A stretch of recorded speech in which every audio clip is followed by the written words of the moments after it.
Welcome to Love Lies Chronicles. I'd love to know what you think. Every comment helps me make the next story better. Subscribe to stay tuned. You know that moment when someone shows you exactly who they are, and suddenly every interaction you've ever had with them makes perfect sense? That happened to me 18 days ago at Park Restaurant in Rittenhouse Square. It was our 6th anniversary. I'd made reservations weeks in advance, bought a new shirt, even stopped for flowers on the way home from work. Amanda had been distant lately, increasingly critical, but I figured a nice dinner might remind us why we'd fallen in love in the first place. I was an optimist back then. Foolish, maybe, but optimistic. We'd barely finished our appetizers when she started talking about Neil again. Her coworker. The guy who apparently did everything better than I did. Dressed sharper. Made bolder career moves. Took charge in meetings. For the past year, Neil had become the measuring stick against which I was constantly found wanting. "It's our anniversary," I said, keeping my voice light. "Can we not talk about your coworker tonight?" She took a long drink of wine. Her third glass. "Maybe if you were more like him, I wouldn't have to." The words hung there between us. I should have seen what was coming, but I was still trying to salvage the evening. "Let's just go home and talk about this there." Amanda stood up. Her chair scraped loud against the floor. The tables around us went quiet. "You're not enough for me anymore." Her voice carried across the entire restaurant. I deserve better. She grabbed her purse and walked out, expecting me to chase after her, to apologize for whatever failing had prompted this public execution. That's what I would have done a year ago, 6 months ago, even a week ago.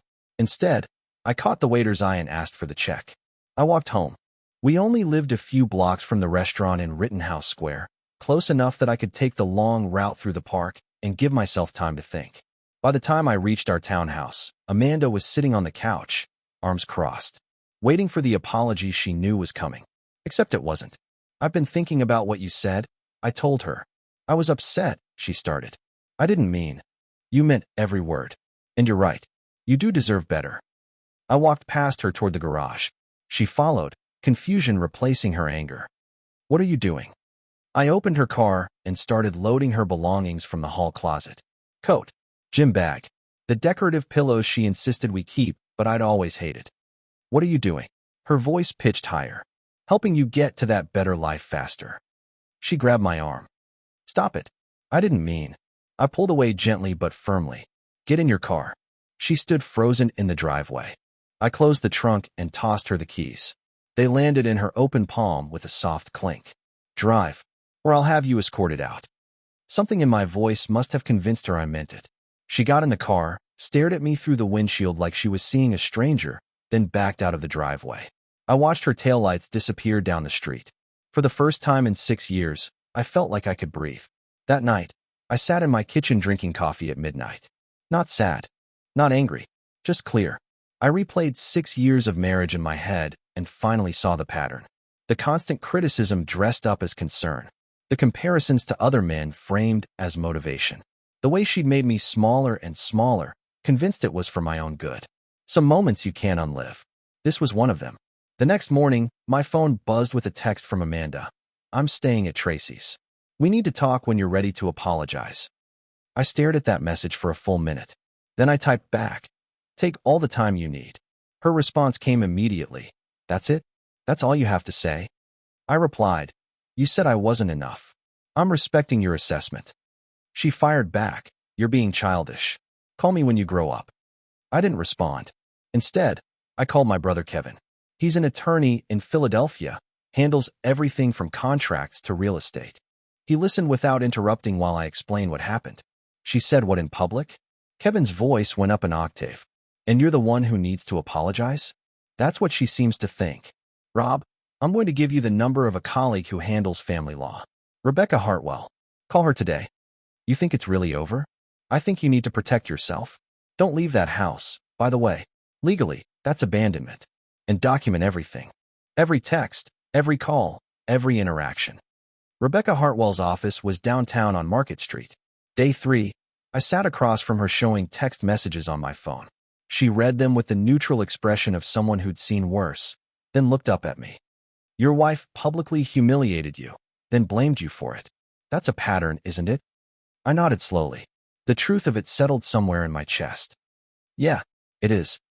Pennsylvania is an equitable distribution state, which means marital property gets divided fairly, not necessarily equally. Start documenting everything. Screenshots of texts, dates and times of phone calls, any witnesses to significant interactions. I just wanted peace. I understand. But protect yourself first. That afternoon, Amanda's texts started coming in waves. A message from Amanda. I talked to Tracy. She says you're being unreasonable. I typed back. Tracy wasn't there. You were. Her response came quickly. I was drunk and upset. You know I didn't mean it. I replied. You were sober enough to drive home afterward. The next day brought more of the same. Amanda texted, my parents think you're overreacting. I responded, did you tell them what you said to me? She wrote back, I told them we had a fight.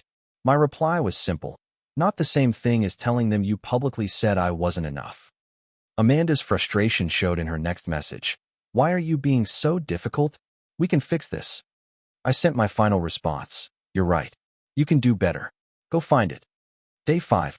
I was walking through Rittenhouse Square Park at dusk when I noticed my neighbor Melissa sitting on her front steps 2 doors down. We'd exchanged pleasantries over the years, the way neighbors do, but never had a real conversation. She waved as I approached. You okay? She asked. I've noticed some tension next door. I stopped walking. Honest answer or polite answer? Always honest. So I told her. About the restaurant, about Amanda leaving, about everything. Melissa listened without judgment. My ex-husband used to do something similar, she said. Made me feel like I was never quite good enough. Always needed to be fixed, improved, upgraded. Took me 7 years to realize the problem wasn't me. How long have you been divorced? 18 months. Best decision I ever made. We talked for another 20 minutes. About boundaries, about self-respect, about the difference between someone who wants to grow with you versus someone who wants to change you into someone else. When I finally walked home, something had shifted in my thinking. Amanda hadn't just insulted me. She'd revealed how she'd seen me all along. If you need someone who gets it, Melissa said as I left, I'm 2 doors down. Day 6 brought Amanda back. I was making coffee when I heard her key in the lock.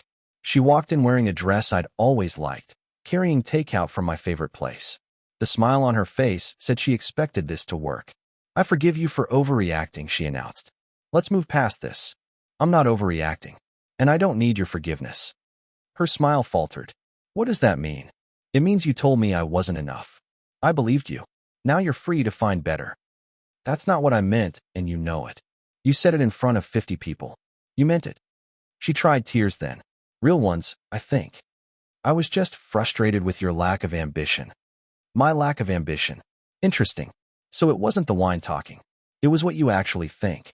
The tears stopped. Anger replaced them. Fine. I'll stay at Tracy's until you remember what marriage means. Marriage means mutual respect. You lost sight of that years ago. She left again, slamming the door hard enough to rattle the windows. The next evening, I ran into Melissa at the park. We walked together, the conversation flowing easier than it had with Amanda in months. She mentioned grabbing coffee sometime. I said I'd like that. We met at Ultimo Coffee the following afternoon. 2 hours disappeared in what felt like minutes. She asked about Amanda eventually. Can I ask what happened with your wife? I explained everything. The years of criticism, the constant comparisons, the anniversary dinner explosion. She's mad you called her bluff, Melissa said. What do you mean? She's been pushing boundaries for years. You finally pushed back. Now she doesn't know what to do. That reframe hit me hard. All this time, I thought I was the problem. But maybe the problem was that I'd accepted being treated like one. Want to come over for dinner tomorrow? Melissa asked as we walked back. Nothing fancy, just pasta and conversation. I hesitated for maybe 3 seconds. I'd like that. Dinner at Melissa's place was everything dinner with Amanda hadn't been in years. Easy laughter. Actual conversation where both people participated equally. No criticism. No comparisons. Just 2 people enjoying each other's company. When I left that night, Melissa walked me to her door. I really enjoy spending time with you. I haven't felt this relaxed in years. She kissed me. Nothing dramatic, just a simple kiss that felt more honest than anything in my marriage had felt lately. I went home without guilt. Amanda had left me. This was my life now. Day 10 brought the inevitable discovery. Amanda's friend had apparently seen me entering Melissa's house. My phone exploded with texts. Amanda wrote, "Are you kidding me right now?" I responded with a question mark. Her next message came fast. "You're seeing someone?" I typed back, "You left. I'm moving on with my life." She replied, "It's been less than 2 weeks." My response was direct. "You spent the last year comparing me to Neil. I didn't need 2 weeks." Amanda's text showed her frustration. "This is different. He's just a friend." I wrote, "And Melissa is just my neighbor. See how that works?"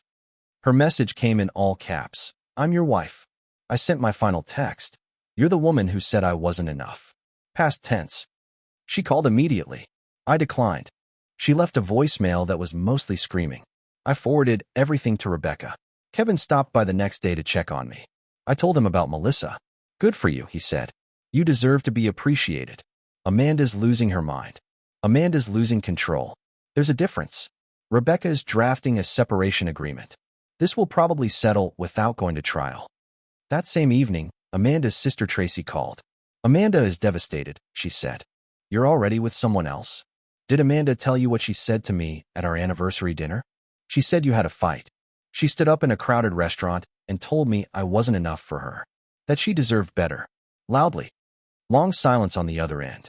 "She didn't mention that part," Tracy finally said. "Of course she didn't. She also didn't mention that I didn't beg her to stay. I helped her pack and held the door open. She's the one who drove away. I need to talk to my sister." Day 12 brought an unexpected encounter. I was at Whole Foods on South Street, grabbing groceries for dinner with Melissa, when I turned the corner into the produce section and nearly collided with Amanda's best friend Rachel. She'd been at our wedding, had celebrated birthdays and holidays with us. Now she stood blocking my path, arms full of organic vegetables, face twisted in judgment. "Really, Rob?" She shifted her grocery basket to one hip. "Amanda's falling apart and you're shopping for date night? Hello, Rachel." "Don't hello Rachel me. Do you have any idea what you've done to her?" People were starting to stare. Again. Apparently public confrontations were just part of my life now. I know exactly what I did. I believed her when she said I wasn't enough. She was having a bad day. We all say things we don't mean. Do you? Do you stand up in restaurants and tell your husband he's not enough in front of 50 strangers? Rachel's jaw tightened. Marriage is about forgiveness. Marriage is about respect first. You can't forgive your way through contempt. I moved to step around her. She moved with me, blocking my path again. "Amanda told me about your little neighbor girl. How long were you cheating?" The accusation hung in the air. I could feel other shoppers slowing down, pretending to examine tomatoes while clearly listening. "I met Melissa after Amanda left. Your friend walked out first, then got mad I didn't sit home waiting for her to come back and criticize me some more." "You're rewriting history." "No, Rachel. Amanda's rewriting history. I'm just living in reality." I stepped around her firmly this time. "Excuse me. She loved you." Rachel called after me. I stopped, turned back. She loved the person she thought she could turn me into. There's a difference. I left her standing there, probably already texting Amanda about the encounter. Let her. The truth didn't change based on how many people she told her version to. My mother called that night. Not through Kevin this time. Direct. Robert James Caldwell. Her voice carried that tone. The one from childhood when I'd done something that required a capital T talk. "Hi, Mom." Amanda's mother called me in tears. "Actual tears, Rob. She says you've abandoned her daughter." I sat down on the couch. This conversation was going to take a while. "Did she mention what happened at our anniversary dinner?" "She said you had a fight." "We had a fight that ended with Amanda standing up in a crowded restaurant and announcing I wasn't enough for her. That she deserved better. Loud enough for every table around us to hear." Silence on the other end. I could practically hear Mom recalculating. "She said that? Those exact words?" "Those exact words." Then she walked out expecting me to chase her and apologize. "But you didn't." "No." I helped her pack and told her to drive safely. More silence. Then a long exhale. "I wish you'd call me sooner. I needed to process it myself first." Her mother made it sound like you just woke up one day and decided to throw away your marriage. She didn't mention any of this. "Mom, I spent 6 years getting smaller and smaller. Every decision I made was wrong. Every shirt I wore wasn't quite right. Every hobby I had was a waste of time. I was constantly being compared to her coworker Neil, some guy who apparently does everything better than I do." "Oh, honey, Those 2 words, delivered in Mom's particular way, almost broke me. I'd been so focused on staying strong, staying clear, staying resolved. Hearing my own mother acknowledge the pain I'd been in made it all suddenly real again. I'm okay, Mom. Actually, I'm better than okay. Kevin mentioned you're seeing someone new already. Her name's Melissa. She lives in the neighborhood, and I met her after Amanda left. That's quick, sweetheart. Maybe, but it feels right. She likes who I am, not who she thinks I should become. Mom was quiet for a moment. Your father and I always thought Amanda was a bit critical. We just hoped marriage would soften her edges. It didn't. It gave her more opportunities to find flaws. Well, Mom's voice shifted, became more businesslike. Decided. When you bring this Melissa home for Thanksgiving, I want to meet her properly. And I'll handle Amanda's mother if she calls again. You don't have to do that. Yes, I do. You're my son. And from what I'm hearing, you've made a brave choice. Even if it's painful. After we hung up, I sat in the quiet of my living room. Having my mother's approval shouldn't have mattered as much as it did. But somehow, knowing she understood made the weight on my chest lift just a little more. When I got home, Melissa was already at my place, sitting on the front steps with 2 coffee cups from the shop around the corner. She handed me one as I approached. You look like you've had a day. Ran into Amanda's friend at the grocery store. Full confrontation in the produce section. Let me guess. You're the villain. Amanda's the victim, and how dare you move on with your life? Pretty much. I sat beside her, grateful for the warmth of the cup in my hands. October was settling in, bringing cooler evenings. Does it get easier? The judgment from people who don't know the whole story? She shrugged. Eventually they get bored and find someone else to gossip about. The important question is whether you know you did the right thing. I do. Then that's all that matters. Kevin called early the next morning, insisting on taking me out. Not to talk about the divorce, he said, just to get out of the house. We ended up at McGillen's Old Ale House on Drury Street, the oldest continuously operating tavern in Philadelphia, sitting at the scarred wooden bar with pints of Guinness around noon. You're handling this better than I expected, Kevin said, picking at the label on his glass. What did you expect? Honestly, you curled up in a ball for a month. You've been with Amanda since you were 26. That's your entire adult life. Maybe that's the problem. I took a long drink. I became who she wanted instead of who I was. Took her leaving for me to notice. A group of college kids erupted in laughter at a table behind us. Sports highlights played silently on the TV above the bar. Normal people having normal evenings. It felt foreign and comfortable at the same time. Mom called me, Kevin said. I groaned. What did she say? She wanted to know if you were having a midlife crisis. He grinned. I told her you were having a clarity crisis. Much more dangerous. Did she buy that? She told me to tell you to call her. Apparently Amanda's mother called her crying. Of course she did. For what it's worth. Kevin turned to face me directly. I'm proud of you. I've watched Amanda chip away at you for years. Every family dinner, every holiday, there'd be some comment about how you should dress differently, act differently, want different things. It was exhausting to witness. Can't imagine what it was like to live through. Something in my throat tightened. Having someone validate what I'd experienced, having my own brother confirm I hadn't imagined it all, hit harder than I expected. Thanks, Kev. You going to call Mom? Eventually. When I'm ready to explain why I didn't fight for a marriage that made me miserable. She'll understand. Eventually. He flagged the bartender for another round. Now, tell me about this Melissa. And not the legal concerns. Actually tell me about her. So I did. About how easy conversation was. How she laughed at my jokes instead of explaining why they weren't funny. How she asked about my day and actually listened to the answer. How different it felt to be with someone who liked me as is rather than as I could be if I just tried harder. You sound happy, Kevin said when I finished. I am. Is that wrong? After 6 years of marriage? Rob, you sound happy for the first time in 3 years. That's not wrong. That's evidence you made the right call. We stayed until mid-afternoon, talking about everything except divorce papers and property division. When we finally stepped out onto Drury Street, the October air was sharp and clean. Kevin clapped me on the shoulder. You're going to be fine. Yeah, I said and meant it. I really am. The following afternoon, I found myself at Ray Street Pier. I'd walked there without really deciding to, just needed to clear my head after another round of text messages from Amanda. The pier jutted out into the Delaware River, offering a view of the Ben Franklin Bridge and the Camden waterfront beyond. A few people jogged past. A couple sat on a bench sharing headphones. Life continuing normally, while mine had completely reorganized itself. I leaned against the railing, watching the water move. 18 years ago, I'd been a different person. 26 years old, fresh out of grad school, meeting Amanda at a friend's barbecue. She'd been magnetic then, confident without being cruel, ambitious without making me feel small.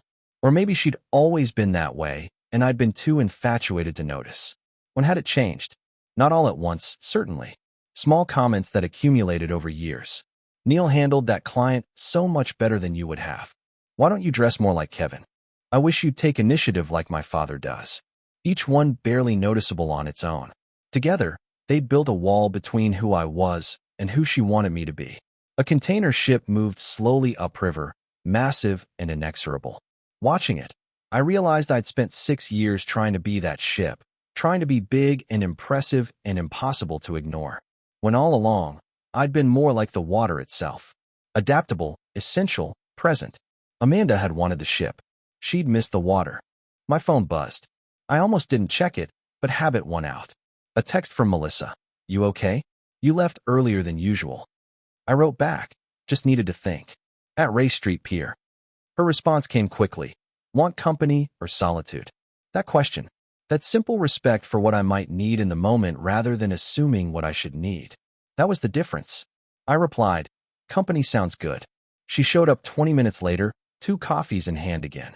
She had a gift for that, always showing up with exactly what the moment needed. Pretty spot, she said, standing beside me at the railing. I used to come here with Amanda when we first moved to Philadelphia, before everything got complicated. You miss her? I miss who I thought she was, or who I thought we were together. I took the coffee she offered. But no, I don't miss who we actually became. That's healthy. A lot of people can't separate those two things. My mom called. She actually gets it now.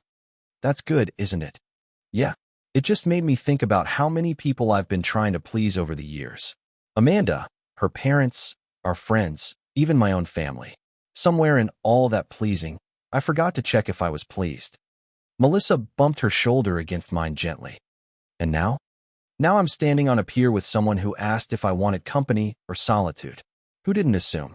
Who didn't tell me what I should be feeling? I looked at her. Yeah, I'm pleased.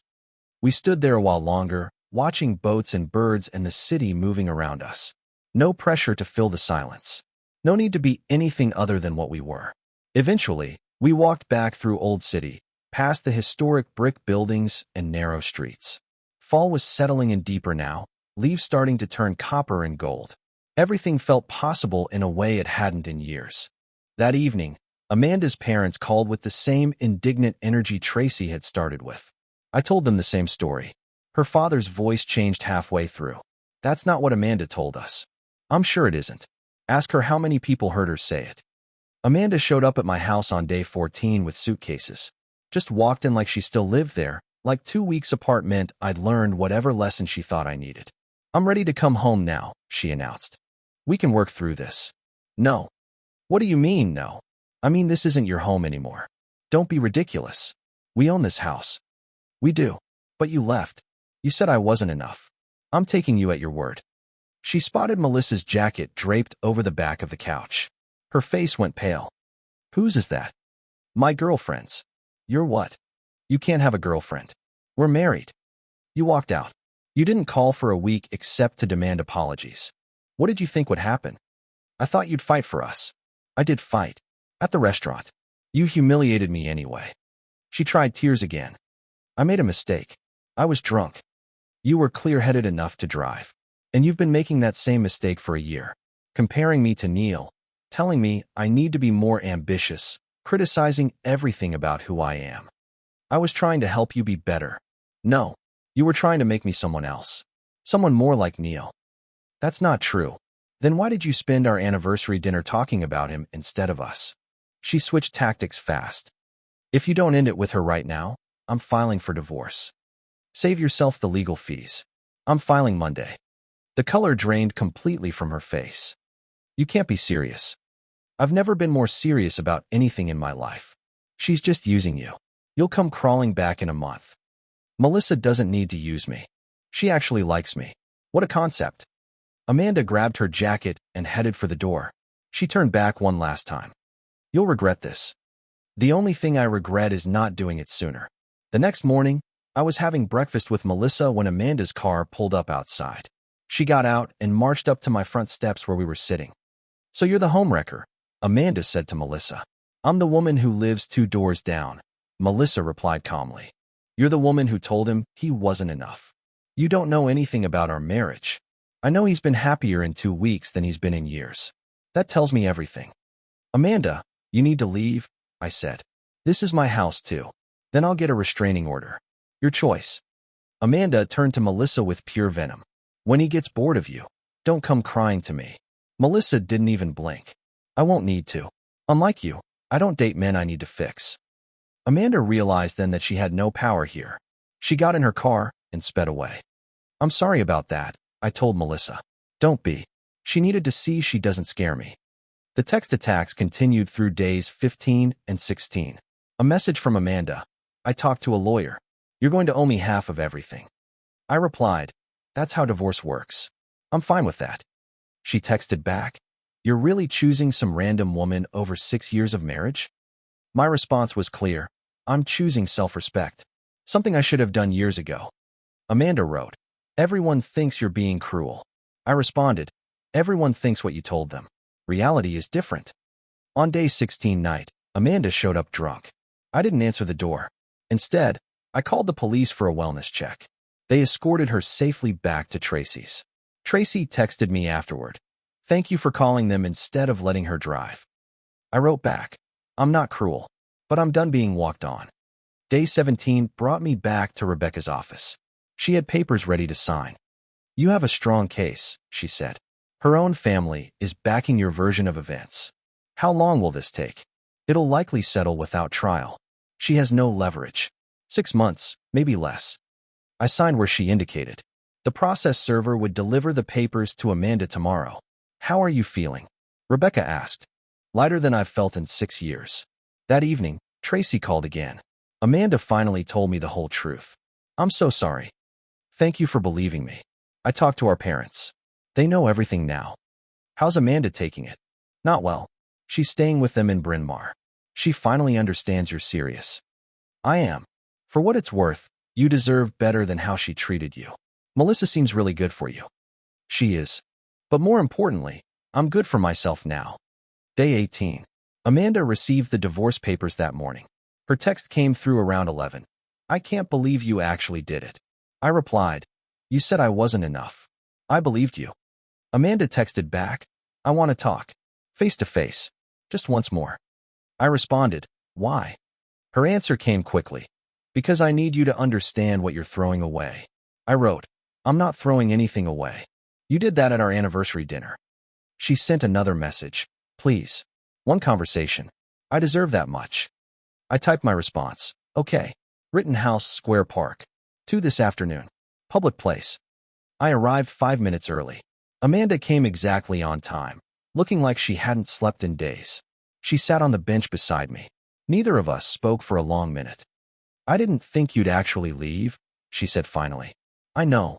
I thought if I pushed, you'd step up. Become more. I was already enough. You just couldn't see it. Maybe I couldn't. But we can fix that. No, we can't. Some things can't be unfixed. Because of her. Because of me. I finally remembered what it feels like to be respected. I did respect you. You compared me to other men. You criticized everything about me. You told our friends I was a work in progress. You made me feel small for 6 years. She was crying now. I was trying to motivate you. Partners don't motivate through contempt. What if I change?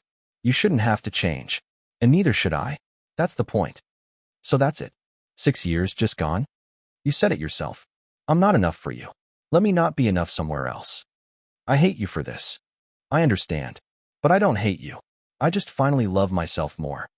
I stood to leave. She looked up at me, mascara running. Was I really that bad? You weren't bad. You just never saw me. You saw who you wanted me to become. And she sees you. She sees me. And more importantly, I see myself again. I walked away without looking back. The October air felt crisp and clean. By the time I reached home, I knew I'd made the right choice. Not just in leaving Amanda, but in choosing myself. 6 weeks later, Melissa and I returned to Park Restaurant. Same place where everything had fallen apart. We sat at a table by the window, menus open, wine glasses catching the afternoon light. "Isn't it weird being back here?" she asked. "Actually, it's perfect. This is where I finally stood up for myself. To new beginnings? To knowing your worth." We clinked glasses. Over Melissa's shoulder, I spotted Amanda across the restaurant. She was with Neil, her co-worker, the man I'd supposedly needed to be more like. They looked about as comfortable together as strangers on a bus. Our eyes met. Amanda looked away first.